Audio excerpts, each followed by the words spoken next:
Birthdays are always endeared and cherished, especially when they are of some anchors in your life, some very dear people, like parents, siblings, children. Well, nothing much to adore. Today is actually one celebrated day, truly me in festive spirits.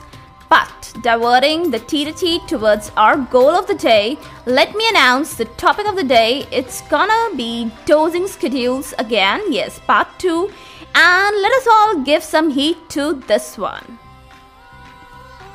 Welcome all to Is Pharmacology Difficult podcast. I'm your host Dr. Radhika Vijay, MBBS MD Pharmacology, and this is the audio hub to get the best simplified basic tips, strategies, methods, and lots of ideas to learn better, understand better, and make your concepts crystal clear. If you really find, and if there's a question hovering in your minds, is pharmacology difficult?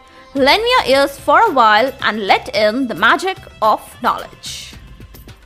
Well, it's so enthralling. A beautiful day to talk to you all. Just reminding you all that we have actually covered a few of the special states when every time the half-life was not much long, maximum up to 24 hours. So today's a set of colloquy will be done for the drugs having a very long half-life. Why this situation requires a special episode, a special concern.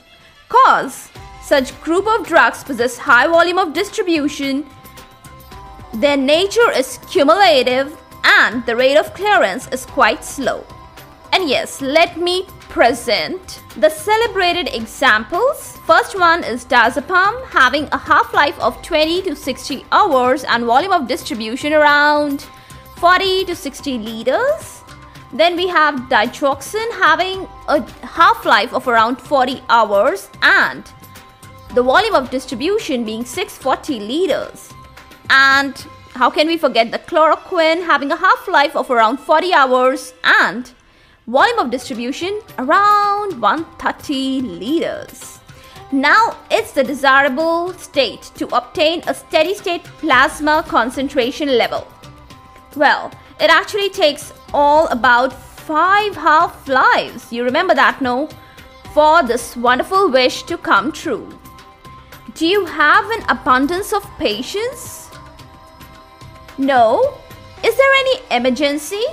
If not, it may be something to account like anxiety neurosis to be treated with diazepam, or moderate depression that can be treated with desipramine.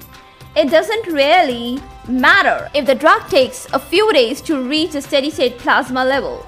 We are not in a hurry at all in these states. But what if there's a congestive heart failure with atrial fibrillation? Yes, you need to administer digoxin urgently.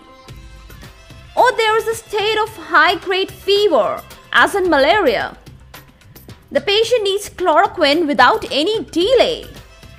You cannot wait for the drug to take its sweet, slow time and course. You need to hasten the process.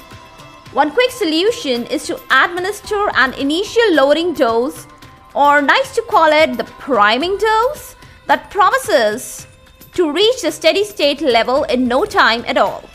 And then after that, you can actually give a maintenance dose that will work to maintain the steady state level which is already achieved. Now actually I can give you a formula to calculate the loading dose. All you need are the two parameters, the plasma concentration of the drug and the volume of distribution. And the loading dose formula goes something like simply is equal to desired plasma concentration multiplied by the volume of distribution. Okay, now is the moment to talk about a few special drugs. The first one on the list is the chloroquine. Why do you need to have a loading dose for it? Well, it has a very long half-life and it is actually cumulative in nature. Next in my list is lignocaine. Yes, it does have short half-life. Then you might be wondering, still we need to give a loading dose. And especially when it's a condition of cardiac arrhythmias. You cannot risk to delay in this condition. No, not at all. Then next in my list, I have names of antibacterials like sulfonamides and antibiotics like doxycycline. Okay, why a loading dose for these? Cause plasma concentration of these drugs is needed to be always kept a step higher than a minimum inhibitory concentration, and all this effort is not in vain. No. All this effort prevents the development of the bacterial resistance, which is actually a very big problem.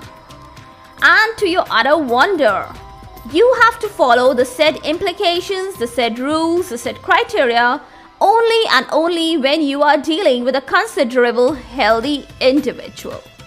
What do I mean by that? Well, you see, this is because everything and all the parameters, the criteria, they can change dramatically in people with impaired liver diseases, with impaired kidney states, and also in people having a pharmacogenetic variation. Let's talk about that in some detail. In case of renal impairment, the clearance of drugs gonna suffer so much. And in the liver impairment, the drug metabolism is altered, or actually it's hampered. If it's a pharmacogenetic condition, then the drug response is altered. It may be absent totally, it may be enhanced, etc., etc. It depends, And you just cannot predict. But I can predict one thing for sure. The clock is ticking its hands and it is hitting the time that resounds the closing of today's epic verbal ceremony. Yes, let us wrap up. You might be having an awaited get-together or some awaited celebration to attend. Well, me too. Here we go. For all the updates and latest episodes of my podcast, please visit www.ispharmacologydifficult.com, where you can also sign up for a free monthly e-newsletter of mine. It actually contains a lot of updates about medical sciences and drug information updates also. You can follow me on different social media handles like Twitter, Insta, Facebook, and LinkedIn. They all are with the same name, is Pharmacology Difficult. If you are listening for the first time, you can follow and subscribe whatever platform you are consuming this episode. Stay tuned to rate and review on iTunes, Apple Podcast. Stay safe, stay happy, stay enlightened. Thank you.